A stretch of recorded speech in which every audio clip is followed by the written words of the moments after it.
so glad you chose to join me here this week at Rhealism, the Rhealism channel, Rhealism.com. Whichever way that you are visiting me, I appreciate you today. This is a channel where we like to talk about real life, real love, real people, real relationships with who? Rhea Petrie. And I can't wait to dive into this entire month, which is my favorite month, the month of December. It is a special month to me. It is a month of reflection. It's my birthday month. It's baby Jesus's birthday month. It's Christmas. It's the holidays. It's New Year's Eve. It's all of those wonderful things packed into 1 month. So guys, as we meet each week, we are going to dive into different topics that either you bring up or that I bring up or what's real to me this week. And honey, this week, I know we talked about gratitude in my last video. And one of the things that I mentioned that were my top 5 things that I'm grateful for in 2019 was owning my path. And so I did mention that I would revisit the topic. And so I'm looking forward to doing that right now with you guys. So guys, as I mentioned, December is a month of reflection. And so I thought maybe I would recap for those of you that might be visiting me for the first time, wondering who is Rhea Petrie? What is realism? Well, realism is the quality of a person who understands what's real and what's possible in any given situation. And furthermore, knows how to deal with problems in an effective and practical way. So who is that? That's me, RHE. And I'm excited to talk about all of these things that come up with life, with love, with people, with relationships. And honey, it never gets old, because every day that we walk, every day that we breathe, we are faced with a decision. We are faced with a situation. We are faced with a crossroads, a transition. And I am just excited that I get to be here with you guys. It's very humbling. It's something I look forward to doing. And I'm just excited to be here in the final month of 2019, finally launching this channel and being able to share my heart with you guys and have you guys also share your thoughts, your suggestions, your topics, whatever with me. So let's chat. So starting off, I mentioned in my former video a little bit about my journey. And one of the things I was grateful for in 2019 was owning my path. And so what that means to own your path. And I did talk a little bit about it, but I know for me, as whenever I get to the month of December, I'm always looking back saying, okay, did 2019 or whatever year that we're in, did I set out to do what I accomplished? Did I accomplish, I should say, what I set out to do? Was it a good year? Was it a bad year? What lessons did I learn? What situations did I encounter? What are my takeaways? And more importantly, as I cast vision for the forthcoming year, it's always good. I talked about this before. It's always good to reassess. It's always good to self-check, to be able to, do that alignment thing, with God, to say, hey, God, where are we? What do you want from me? How do you want me to be? What's the primary purpose that you have for me in this season? These are all the types of things that I do in my self-reflection time. And so I'm excited for the month of December, because I have to tell you, as I mentioned, this channel is a manifestation of something that has been on my heart, in my conversations, and my journals and my prayer time and everything that I can think of. It's been me wanting to do this and to expand a platform and just to begin walking in what I believe God has called me to do. So thank you again for joining me. I couldn't be happier. So purpose, owning your path. So when when I talk to people and they ask me like, oh, how do you know what your purpose is? How do you discover your purpose? Well, I have come to realize that has developed in many ways. And so as I reflect on my journey and my path and where God has me to be, it makes me think about when I was in 7th grade and the teacher asked, hey, what do you guys want to be when you get older? And everybody else in the class had a solid linear path, except for me. All I could say was, I want to help people. And so as I navigated through working job after job and job after job, the one consistent thing that I knew is I just wanted to help people. And then when I looked at my life with my friendships and with relationships, I thought, gosh, I was always intrigued to have conversation with people. People always tended to come to me. I loved to talk on the phone, got into trouble because I just loved to talk. I loved to talk. I was very, very social. And it wasn't until this moment when I was in high school and we were at a girlfriend's house, all 15 years old or so, and we were in the living room literally it wasn't really an argument, but it was really a discussion about, I think, there was a basketball player who was a virgin, and then it just started this whole can of worms about athletes and, marriage, and nobody was married. I don't even know if any of us had a boyfriend, to be honest. But what I felt in that moment, it was like a light just sparked within me. And I just love to dialogue about relationships and dialogue about, this theory that all athletes were cheaters. And I'm like, how can that possibly be? How can we make that determination? None of us know these people, blah, blah, blah. Nevertheless, it was a good moment for me because it really helped me to see ooh, this is something I'm passionate about. And, when thinking about prayer, and that was literally the moment that I made the decision, you know what? I have a passion for this relationship thing. I have a passion for hearing people's perspectives and, diving into topics and sharing my thoughts and hearing others' thoughts. It was a real moment for me. And it was such a simple, it was like a sleepover. But what I knew and what I took away was that something was birthed. And so I always tell people when they ask me, how do you know? How do you know? There's plenty of questions that you can ask yourself. From that point, I think, going into college and majoring in psychology and then knowing that I wanted to go into the field of psychology, not really knowing what I wanted to do in it, but I knew I'd come to learn a little bit about therapy. And, later on, I'm dating myself, but later on coaching became a thing. And so I thought, you know what, if I can just continue to help people, if I can just continue to be a safe place, to be a place that helps people to get free, to get unstuck, to process. These are things that I came to appreciate in my journey. So if there's some questions that you might have in terms of what makes you tick, in case you might be wondering well, how do I figure out? I could be, 30, 40, 50 years old. I have conversations with women and men of all ages. And, there is no age. People have several different career paths. People have several different journeys. And I will always tell them, what is the thing, or people will tell me, what is the thing that you would do for free? What is the thing that, creates a fire in your belly? If you're in a group of people and we're talking about a particular topic, are you particularly passionate about that topic? Do you feel like you have a solution? Do you have a desire to find one? These are things that, I would ask you. It's what is it that makes you come alive? And if it's nothing, then perhaps it's not the season to figure that out. But what I do know is when I go through all of the jobs that I had, whether it was waiting tables, substitute teaching, bartending, working in commercial property management, working as an assistant, an executive director, a makeup artist, a therapist. Yes, I have had all these jobs. The common thread in that is that I was always interfacing with people on a very close level. I was always in some way, one, listening, people were offering me something and I was offering them something back. I was, in many cases, finding a solution to some problem. And so that was kind of the first little aha, in terms of me saying, okay, I know I'm called to work with people. I know that I'm a good problem solver. I know that people tend to come to me to ask for my perspective or my opinion.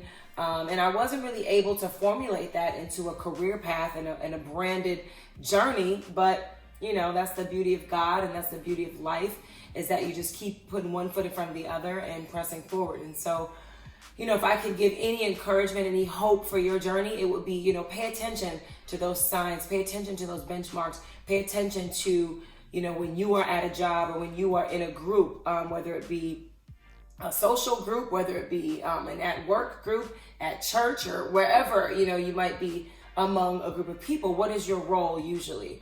Are people coming to you to ask you, hey, what do you think we should do? Are you a natural born leader? Are you just good old fashioned help? Are you the one that could just jump right in, roll your sleeves up and get the job done?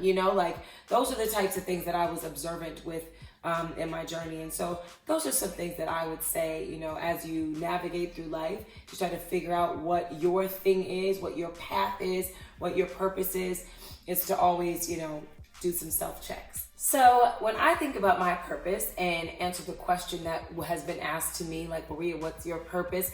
I would say that I've come to know it in a number of ways, through prayer, constant asking God, hey, what are you calling me to do? I knew that my initial moment was way back, that I mentioned when I was 15 years old. And that was kind of that first remembrance of that spark or that fire in my belly, that thing that said like, you have a place here. You have a place in this dynamic of just engaging and stimulating conversation and hearing people's perspectives. It just, I can't describe what it does. But, for those of you out there who might have a passion or purpose or a calling, you know what I mean. It's like that, like this is my zone. This is my thing. That was kind of what I felt. So that was the initial moment, but obviously praying, journaling, trying to figure out, hey God, am I in line? Like, what can I do? Especially when you're in those crossroads moments where you're trying to make a living. You're like, hey, you don't always get to wake up. Some people don't get to just walk in their purpose and let their purpose be aligned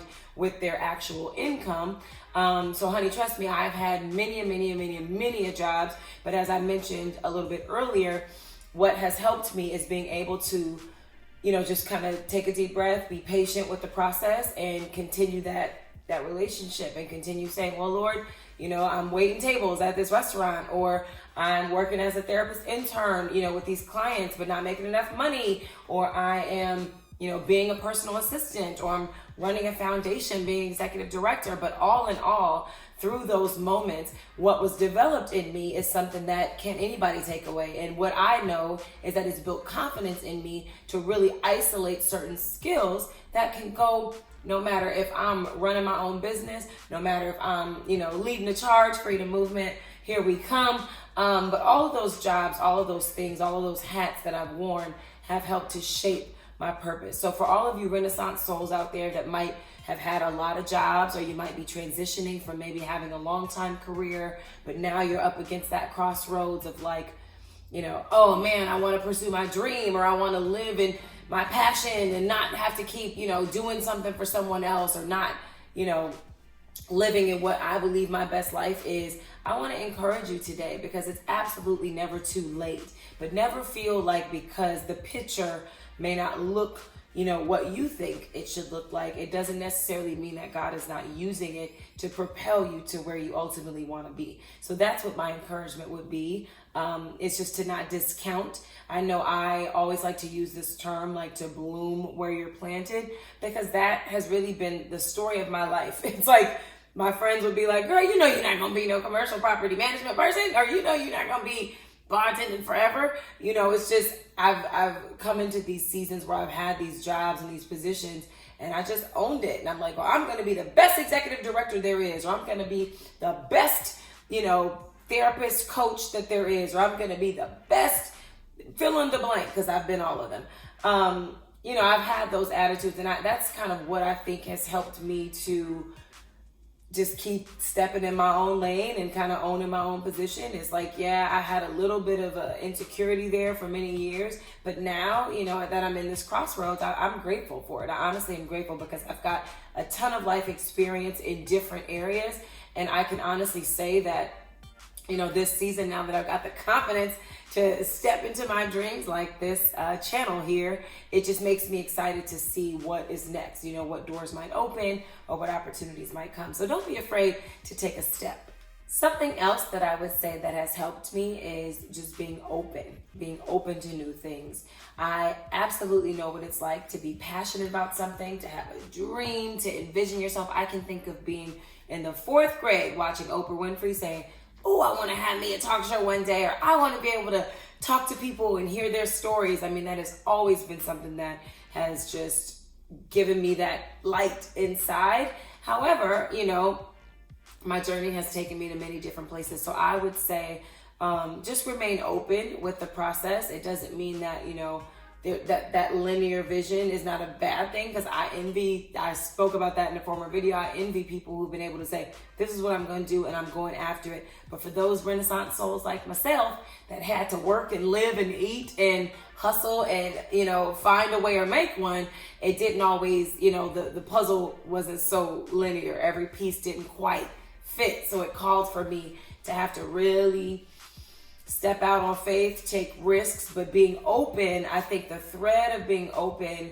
really did help. Once I got into certain doors or met certain people, it really did help me for the next steps in the journey. So being open definitely helps. Another thing that has been very helpful for me is just understanding that character is built through the process. So what that means is, through me being open and through me navigating and praying and saying, hey, God, what do you have next for me? I got to eat. I got to live. I'm passionate about this thing. Or I keep finding myself, searching and wondering what's next. I'm having all these different career paths. I'm wondering what is, the unique and divine purpose that you have for me. If that's you, or if you have those moments, it's like, I always say just put one foot in front of the other, just continue to wake up and know that every day is a new day. But by all means, realize that every turn that you make, every decision that you make, every job that you make, every person that you come across, all of those things are building character. So the patience that you're developing,